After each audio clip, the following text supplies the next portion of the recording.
Hello friend, स्वागत आपका हमारे आज के इंस्पायरिंग एपिसोड में। आज हम जिस शख्सियत से बात करने वाले हैं वो इंडिया के बहुत ही फेमस और लखनऊ की जान हमारे आरजे प्रतीक सर हैं। तो आइए उनकी जानते हैं आज की स्टोरी।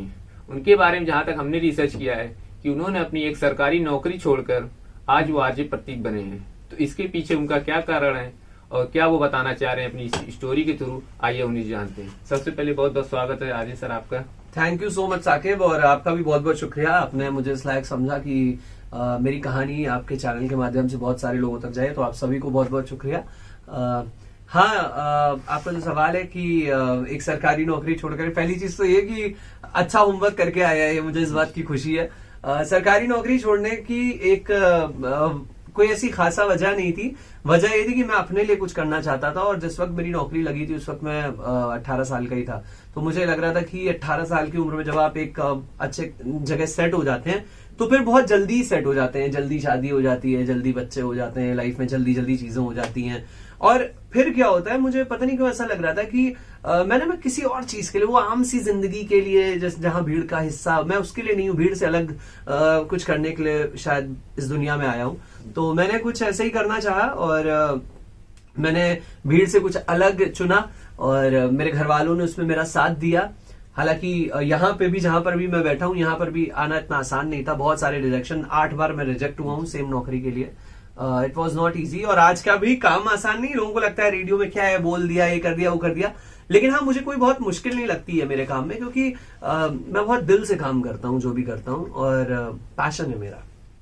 और सर, हमने आज की जैसे देख रहे हैं कि यूथ में सर जो इंस्टाग्राम हुआ, सोशल नेटवर्किंग साइट, इसका क्रेज बहुत है। तो सर आज के समय में और एक रेडियो, तो आपको क्या लगता है आगे इसका फ्यूचर क्या होने वाला है रेडियो का? जी बिल्कुल। हाँ, तो रेडियो बेसिकली क्या है, रेडियो जब मैंने रेडियो ज्वाइन करा था 2013 में ऑल इंडिया रेडियो में, FM रेनबो में, तो उस वक्त रेडियो जो था वो केवल रेडियो ही था, रेडियो ऑडियो ही था उस वक्त। लेकिन अभी जब मैं कमर्शियल चैनल में आया 2017 में, मैंने मिर्ची ज्वाइन करा, और उस वक्त रेडियो अपने ट्रांजिशन मोड में था। हम रेडियो जितना भी वो डिजिटल वर्ल्ड की ओर मूव कर रहा था, क्योंकि हमारी हमेशा से जो टारगेट ऑडियंस रहती है वो ऐसे लोग रहते हैं जो युवा हो, या फिर ऐसे लोग रहते हैं जो दिल से युवा फील करते हैं, उनको हम यंग महसूस करा सके। तो वो सारे के सारे एंटरटेनमेंट के लिए सोशल मीडिया पर जा रहे थे, बहुत सारे ऐसे एप्स आ रहे थे। तो हमने भी उसमें अपने आप को तब्दील करा। आप देखेंगे कि मेरा डिजिटल कंटेंट जो है वो इंस्टाग्राम पे अच्छे खासे फॉलोअर्स हैं, फेसबुक पर काफी अच्छे लोग हैं, और उसने तो मेरी रीच को और बढ़ाया है। जैसे रेडियो पर मुझे एक शहर के लोग सुनते हैं, या जिस शहर के लिए रेडियो जॉकी शो करता है उस शहर के लोग सुनते हैं, लेकिन सोशल मीडिया पे मुझे नहीं पता कि कितने तो विदेश के भी ऐसे लोग हैं जो इंडियंस हैं, और वहां पे हिंदी कंटेंट देखते हैं और मुझे मैसेज करते हैं। मेरे बर्थडेज पे बहुत दूर दूर से लोग गिफ्ट्स भेजते हैं। दुबई से दे सेंड मी केक और दुनिया भर की बहुत सारी चीजें। तो बड़ा अच्छा लगता है कि रीच बढ़ी है उससे। और रेडियो की जो लिसनिंग है वो कभी कम नहीं होगी, क्योंकि जिस हिसाब से पॉपुलेशन बढ़ रही है, रेडियो की जगह चेंज हुई है। पहले किचन में था, पहले एक रेडियो सेट में रेडियो था, अब गाड़ियों में रेडियो है। और जिस तादाद में ऑटोमोबाइल इंडस्ट्री जो है वो तरक्की कर रही है, जिस तादाद में लोग कार खरीद रहे हैं, जिस तादाद में कार लोन इतने सस्ते हो रहे हैं, और एक रिसर्च भी कहती है आने वाले 5-6 सालों में जितनी कारें आज चल रही हैं वो उतनी डबल हो जाएंगी। तो जाहिर सी बात है हमारी लिसनिंग भी बढ़ेगी। और मैं तो चाहता हूँ ट्रैफिक जाम लगा रहे, प्रतीक को आप लोग सुनते रहे। नहीं सर, बिल्कुल। हम लोग जब सर अभी आ रहे थे उबर से, तो उसमें भी आप ही का चल रहा था। तो हम लोग काफी अच्छा लगा। अच्छा सर, जैसे बहुत लोग कहते हैं इन्फ्लुएंसर बनने के बाद बहुत ज्यादा बेनिफिट है, फेम है, ये है, वो चीजें हो जाती हैं, ये तो हर कोई जानता है, लेकिन एक उसके स्ट्रगल के बारे में बहुत कम ही लोग जानते हैं। तो उसके बारे में आप क्या कहेंगे कि एक इन्फ्लुएंसर बनने का, एक आरजे बनने का, फेमस होने के बाद कौन सी एक ऐसी चीज है जो उनको बहुत सारी मतलब दिक्कत लगती है कि हाँ, ये फेमस होने के बाद ये चीजें उनको दिक्कत करती है? अच्छा, तो बेसिकली मैंने कभी भी अपनी फेम को या अपनी जो कि लोग मुझे जाने, ऑफ कोर्स मैं इसीलिए आया था इस इंडस्ट्री में कि मैं फेमस हूं, लोग मुझे जाने, लेकिन मैंने कभी इसको सर पे नहीं चढ़ने दिया। और अच्छा लगता है। हाँ, फेमस होने के बाद में ये है कि आपको थोड़ा सा देखना पड़ता है कि आप कैसे घर से बाहर निकल रहे हैं। आप जैसे मुझे स्ट्रीट फूड का बहुत शौक है, और लखनऊ में इतनी अच्छी अच्छी चीजें मिलती हैं, तो मैं कुछ भी खा रहा होता हूँ, पानी के बताशे भी मैं खा रहा होता हूँ सडनली, तो अगर मुझे कोई जान पहचान का मिल गया, या ऐसा होता ही है किसी भीड़ में अगर 10 लोग खड़े हैं तो उसमें से 2-3 लोग तो आपको बाय फेस जानते हैं। बाय नेम तो आपको लोग जानते हैं, लेकिन बाय फेस भी जानते हैं। तो दे आस्क यू वो क्वेश्चंस पूछते हैं आपसे, वो आपसे पूछते हैं कि क्या करते हैं चीजें, बट आई लव कि मेरे लोग मुझे बहुत प्यार करते हैं। स्ट्रगल ये है कि ना आपको जिस तादाद में लोग सुनते हैं, जिस तादाद में लोग आपको प्यार करते हैं, उसका एक रेशियो, एक हिस्सा ये भी आता है कि आपको बहुत सारे लोग गालियां बकते हैं। क्यों? क्योंकि वो अपनी फ्रस्ट्रेशन आप पे निकालते हैं। हो सकता है वो जैसे भद्दे भद्दे कमेंट्स लिखते हैं आ करके, तो मैं उस पर ज्यादा ध्यान नहीं देता हूं, क्योंकि ऊपर वाले की दया से, लोगों की दुआओं से मेरे साथ में ऐसा है कि अगर 10 में 10 लोग अगर गाली बकने वाले हैं तो 100 लोग खड़े हुए हैं जो अच्छी चीज कहने वाले हैं। तो मैं अच्छी चीज वालों पे ज्यादा फोकस करता हूं। और स्ट्रगल नहीं है कुछ भी, स्ट्रगल इन द सेंस ये कि हाँ, जो लोग बेमन से इस इंडस्ट्री में आ गए, या जो लोग कुछ नया नहीं ला पा रहे हैं, कंटेंट कुछ नया नहीं सोच पा रहे हैं, उनके लिए स्ट्रगल है। लेकिन मैं एक्सीडेंटली नहीं बल्कि पैशनेटली आया हूं, और बहुत सारी एक सरकारी नौकरी जैसा कि आपने बताया उसको छोड़ करके मैं इस इंडस्ट्री में आऊं, तो अब पीछे नहीं हट सकता। हर दिन मेहनत करता हूं, हर दिन पढ़ता हूं, हर दिन सोचता हूं क्या मैं लखनऊ वालों को नया दूं और कैसे उनके काम आ सकूं। और सर आपका हमने देखा है जब आपका चैनल बजता है तो पहले आता है आरजे प्रतीक पक्का लखनवी। इसकी क्या स्टोरी है सर कि आपने अपने नाम के साथ पक्का लखनवी ऐड किया? और सर ये बहुत ही अच्छा ट्यून है, ये बजता है, लगता है कोई अपना है। मैं बजाऊं आपके लिए? तो जी बिल्कुल सर, बजाइए। आएगा, सुनिएगा, वो ये बजता है। ये लड़का लखनवी है, प्रतीक प्रतीक प्रतीक, पक्का लखनवी प्रतीक, प्रतीक प्रतीक प्रतीक, पक्का लखनवी प्रतीक। सो बेसिकली जब मैं रेडियो में आया तो क्या था कि एक रेडियो जॉकी कौन होता है? रेडियो जॉकी वो होता है बड़ा फैंटेसी करता है ना, हीरो जैसा होता होगा, ऐसे बोलता होगा, वैसे बोलता होगा, एक बार में बोलता होगा। हर रेडियो जॉकीज की अपनी अलग अलग खासियत होती है। जैसे नवेद भाई जो है वो प्रैंक बहुत अच्छा करते हैं, मुर्गा बहुत अच्छा बनाते हैं। इसी तरीके से बहुत सारे आरजेस बहुत नई नई चीजें करते थे। जब मैं रेडियो में आया तो ये था कि मुझे शुरुआती दिनों में मेरे पे ये प्रेशर ये डाला जा रहा था कि बहुत अंग्रेजी में बात करो, बहुत प्रीमियम साउंड करो। मैं अंग्रेजी में बात तो कर सकता था, लेकिन मुझे ऐसा लगता था कि मैं यहाँ पे एक नौकरी नहीं कर रहा हूं, मैं एक रिश्ता कायम कर रहा हूं, मैं किसी से मोहब्बत कर रहा हूं। रेडियो पे लोग मुझे सुन के प्यार दे रहे हैं। तो मैं सोचता था कि अगर मैं अपने दोस्तों से जिस भाषा में बात करता हूं तो हिंदी होती है, या लखनऊ एक ऐसा शहर है जिसकी अपने आप में लैंग्वेज जो है वो फेमस है। ठीक है, खाइएगा, पीजिएगा, बोलिएगा, ये यो ब्रो व्हाट्सएप, ये हमारे यहाँ की भाषा है ही नहीं कभी। ठीक, हमने एक्सेप्ट जरूर करा है लेकिन ये हमारी भाषा नहीं रही। तो लैंग्वेज के साथ में बड़ा स्ट्रगल करना पड़ रहा था शुरू में कि यार तुम बड़ा हिंदी बोलते हो, बड़ी गली वाली भाषाएं बोलते हो। तो मैंने कहा यार मैं तो इसी तरीके से उठा बैठा हूं। फिर बहुत सारी चीजें लाइफ में चली थी। तो एक बार क्या हुआ कि नवेद भाई आए। नवेद भाई को मैं बहुत अच्छे इंसान है वो, मैं उनको लखनऊ घुमाने लेकर के गया, तो वो लखनऊ घूमे मेरे साथ में। तो मैंने गली गली की कहानियां जो मैंने बचपने से, और मेरे जो गुरु रहे हैं, मैं हर बार उनका नाम लेता हूं, पद्मश्री योगेश प्रवीण जी, तो उनकी शागिर्दी में मैंने लखनऊ के इतिहास, लखनऊ की गलियों के बारे में, लखनऊ चीजों को न सिर्फ पढ़ा है बल्कि उनके साथ ज्यादा के घूमा है, एक्सप्लोर करा है, चीजें उस लेवल पे पता है। तो मैंने एक चीज नोटिस करी कि नवेद भाई को जब मैं घुमा रहा था तो मैं बता रहा हूँ, देखिए घंटाघर की ये स्टोरी है, चुड़ियाली गली की ये स्टोरी है, अमीनाबाद की ये स्टोरी है, टुंडे की ये कहानी है, रहीम की ये कहानी है। तो नवेद भाई ने एक पोस्ट डाली अपने सोशल मीडिया पे, उसमें उन्होंने लिखा कि इतना तो मुझे अब दिल्ली के बारे में नहीं पता है जितना लखनऊ के बारे में पता है, ड्यू टू दिस पक्का लखनवी बॉय। तो ये पक्का लखनवी जो टैग है, जो तमगा, ये मेरा उन्हीं का दिया हुआ है। फिर उसके बाद में उन्होंने मुझे बोला कि प्रतीक इस पे फोकस करो। मैंने एक चीज नोटिस करी कि जो कहानियां आजकल का यूथ सुनना या पढ़ना नहीं पसंद करता है, लेकिन जब मैं उन्हें बताता हूं तो उनको लगता है अच्छा ये लाटूश रोड इस नाम पे बनी थी, अच्छा कैंपल रोड का ये मतलब है। तो वो बड़ा अच्छा लगता है। तो मुझे ऐसा लगता है कि मैंने एक शेर, एक नज्म लिखी, उसका एक शेर बोलूंगा कि लखनऊ के किस्से हम दुनिया भर को सुनाते हैं, लखनऊ के किस्से हम दुनिया भर को सुनाते हैं, बस इसी तरह अपना कारोबार चलाते हैं। तो ये मेरा खैर। हाँ। और सर एक आपकी आई थी मुसलमान इश्क करके एक कविता, काफी फेमस थी सर, हम तो उसको सर काफी बार मतलब सुनते हैं, काफी अच्छी। तो वो अगर आपको सुनाना चाहें तो सुना दीजिए। उसका पूरी कविता तो बहुत बढ़िया, मुझे लगता है पूरा इंटरव्यू कविता में ही हो जाएगा, नेट पे वो अवेलेबल है। लेकिन हाँ, उसका एक फेवरेट एक उसका है, वो मुझे बड़ा पसंद है। वो मैं आपको चंद लाइन सुनाता हूँ कि उसमें भी देखिए लखनऊ है कि वो मेरे घर के गुलगुले और पुए का स्वाद पसंद करने लगी, वो मेरे घर के गुलगुले और पुए का स्वाद पसंद करने लगी, मुझे ना जाने कब सेवइयों की महक अच्छी लगने लगी, उसे गणेश जी से लेकर के कृष्णा तक की कहानियां पता चल गईं, और पहला कलमा तैयब ला इलाहा इल्लल्लाह मोहम्मद रसूलुल्लाह, जिसका मतलब पाक रहना, इस तरह से इबादत मुझे अच्छी लगने लग गई। हाँ, उसे जाननी थोड़ी गीता, मुझे समझना थोड़ा कुरान था, इसमें मेरी क्या गलती कि मैं हिंदू और मेरा इश्क मुसलमान था। तो लोगों ने काफी प्यार दिया इसको और सोशल मीडिया पे काफी शेयर हुई, लाखों में इसके व्यूज गए और इसकी बदौलत मैं कई IITs, निफ्ट और IIMs में परफॉर्म करके आया हूँ, तो प्यार मिला। और सर आज की जो यूथ है इनको भी सर काफी फेमस होना चाह रहे हैं, सोशल मीडिया पे हार्ड वर्किंग भी कर रहे हैं, लेकिन आप अपने एक्सपीरियंस से आज के यूथ को क्या एडवाइस देना चाहेंगे कि उन्हें कैसे रहना चाहिए, फिर क्या करना चाहिए? जो बहुत लोग आगे भाग रहे हैं, लोग मतलब फेमस होने के लिए कुछ भी कर रहे हैं, तो उनके लिए आप क्या एडवाइस देना चाहेंगे? देखो क्या है कि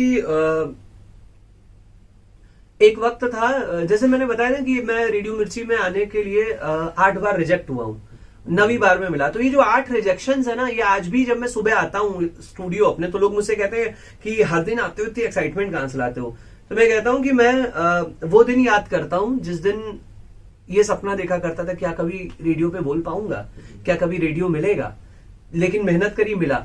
तो 8 बड़ी मुश्किल से चीजें मिलती हैं। मैं आज के यूथ, ऑफ कोर्स जो मेरे साथी दोस्त हैं या जो इस फील्ड में आना चाहते हैं, करियर बनाने, मैं उनको ये सलाह दूंगा कि अपनी जड़ों को पहले तो जानिए।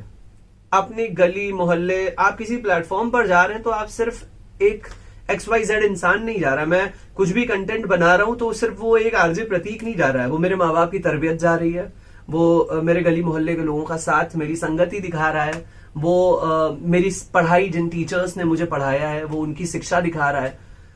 हर चीज ऐसा नहीं कि कॉमेडी, मैं वही चीज आज के समय में कॉमेडी करने के लिए या तो लोग गालियों का इस्तेमाल करते हैं कंटेंट में। मैं बड़े गर्व से कहता हूं कि आप मेरी कोई वीडियो उठाओ जिसमें आपको गाली नहीं मिलेगी। दूसरी चीज, या तो वो किसी भी तरीके की छिछोरी हरकतें करते हैं,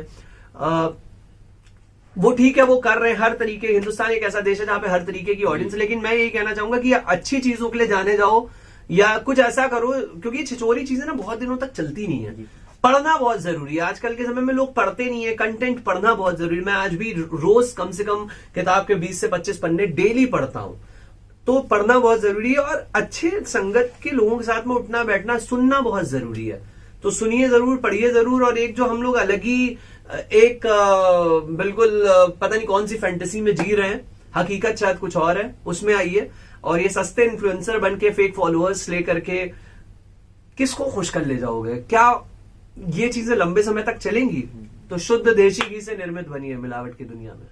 अच्छा सर, जैसे आप आज उस मुकाम पे हैं कि आपको लोग IIT कॉलेज में बुला रहे हैं, आप सेमिनार करते हैं, आप मोटिवेशनल वो देते हैं, शीशे देते हैं, और आप अपना जो शायरी है वो भी काफी हर स्कूल कॉलेज में सुना रहे हैं। अभी हमने देखा है, जल्दी आप इंटीग्रल यूनिवर्सिटी में गए थे, वहां परफॉर्मेंस दिया था। तो सर ये सब जब आपके साथ हो रहा है, आपको कैसा अनुभव लगता है सर? मुझे बहुत अच्छा लगता है।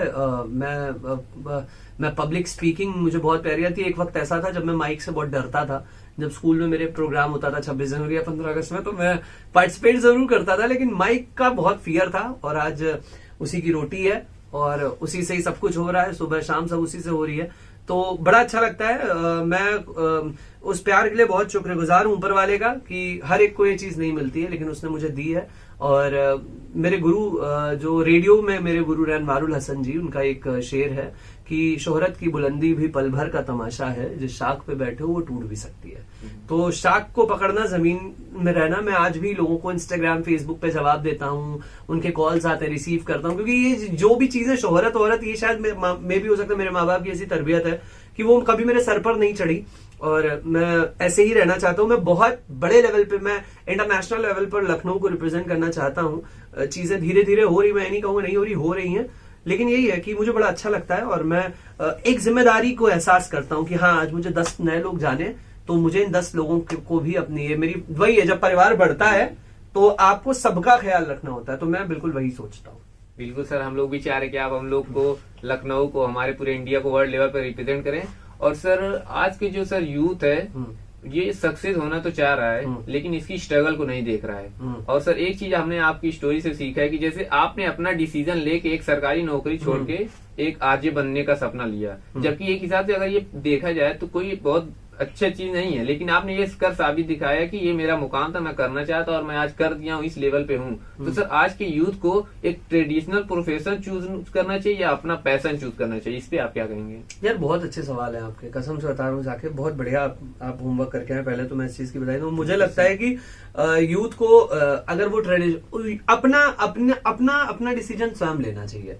माँ बाप क्या कह रहे हैं, ऑफकोर्स उनके अनुभव सुनिए आप, उनको आप ये मत समझिए कि अरे इनको कुछ नहीं पता। एक वक्त में हम लोग को लगता है, मुझे भी कई बार ऐसा लगता है कि अरे मम्मी पापा आपको नहीं पता है, लेकिन उनके अनुभव जो होते हैं ना वो बड़ी बड़ी सी मुसीबतों में काम आ जाते हैं हम लोगों के। उनकी शिक्षाएं, उनकी बातें सुनिए, अपने हालातों को समझिए, लेकिन अपने दिल की सुनना बहुत जरूरी, क्योंकि एक वक्त के बाद में आपके साथ में जो भी घटनाएं घटी हैं उसके जिम्मेदार ना आपके माँ बाप होंगे, ना आपके दोस्त यार होंगे, आप स्वयं होंगे।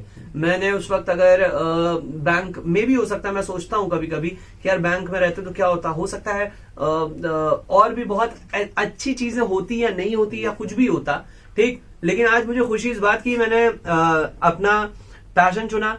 मैं जो पैसे वहां कमाता शायद उससे ज्यादा या इक्विवेलेंट पैसे मैं यहाँ कमा रहा हूं। और दूसरी चीज जो एक सरकारी नौकरी में नहीं मिलती, फेम, वो मुझे यहाँ मिल रही है, प्यार मिल रहा है, दुआएं इस लेवल पे मुझे मिल रही हैं। और सबसे अच्छी चीज ये कि मैं वो कर रहा हूं जो मैं खुश हूं। मैं सुबह ऑफिस अपने 6 बजे पहुंचता हूं, जिसके लिए मैं हर सुबह 4 बजे उठता हूं और बड़ा आसानी से उठ जाता हूं, एक पैशन से उठता हूं, मुझे थकान नहीं होती है, मैं एंजॉय करता हूं। तो मैं यही कहूंगा, अपने पैशन की, अपने दिल की सुनिए। जिस चीज के लिए आप बने हैं, ऊपर वाले ने हर एक इंसान को नीचे किसी उद्देश्य से भेजा है, आप उस उद्देश्य को समझिए और तब आप कुछ करिए, आगे बढ़िए।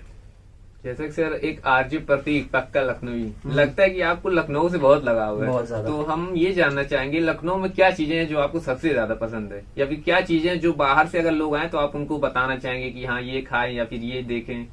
यार लखनऊ एक शहर नहीं है, लखनऊ एक फील है, एक एहसास है, एक बड़ा खूबसूरत सा एक जगह। तो लखनऊ में मुझे क्या पसंद है, अगर मैं ये सवाल है तो मुझे लगता है कि लखनऊ का ला से लेकर के ऊ तक, एल से लेकर के डब्ल्यू तक, मुझे पूरा लखनऊ बहुत पसंद है। इवन पता नहीं क्यों इस लेवल पे मेरा पागल बने लखनऊ के लिए, मुझे अमीनाबाद का जो जाम जिसमें लोग हेट करते हैं फंसने से, मुझे वो भी बड़ा अच्छा लगता है। मुझे उसमें भी एक आवाज सुनाई दे रही होती, आई जस्ट लव दिस। तो लखनऊ एक बड़ा खूबसूरत सा शहर है। मैं यही कहूंगा कि आप लखनऊ में आइए और लखनऊ में आकर के जो ऐसी चीजें जिसके लिए लखनऊ जाना जाता है, टुंडे और चिकनकारी, वो तो एक चीज है ही है, लेकिन उसके अलावा भी हमने बहुत सारी नई चीजें इजाद कर ली हैं। आज का जो यंग लखनऊ है वो बहुत कुछ कर रहा है, जहाँ पे तुम्हारे जैसे साकिब जैसे बहुत अच्छे अच्छे लोग हैं और इनफैक्ट बहुत अच्छा लिख रहे हैं। मुझे बड़ा गर्व महसूस होता है कि लखनऊ, एक वक्त में नौशाद साहब जैसे फनकार यहाँ से निकले थे, लेकिन आज यहाँ पर एक से बढ़कर एक, कनिका कपूर जैसी सिंगर और मालिनी अवस्थी जैसी फोक सिंगर और हर तरीके के लोग हैं। तो जरूर आइए, पढ़िए लखनऊ को और लखनऊ को जानिए। और सर लास्ट में हमारा एक और सवाल कि सर आप हमारे व्यूवर्स के बारे में कुछ बताना चाहें, क्या कहना चाहेंगे? मैं व्यूवर्स से यही कहना चाहूंगा, पहले तो ये जो एक इंस्पायरिंग यूथ, ये एक जो प्रोग्राम, ये जो एक शो है, ये बड़ी अच्छी सीरीज है। मैं तो बहुत एक्साइटेड हूँ कि आपने मुझसे शुरुआत की है। अब मैं और भी लोगों को देखूंगा कि किसको किसको आप इंटरव्यू करते हैं। तो मैं व्यूवर्स को ये बोलना चाहूंगा, थैंक यू सो मच।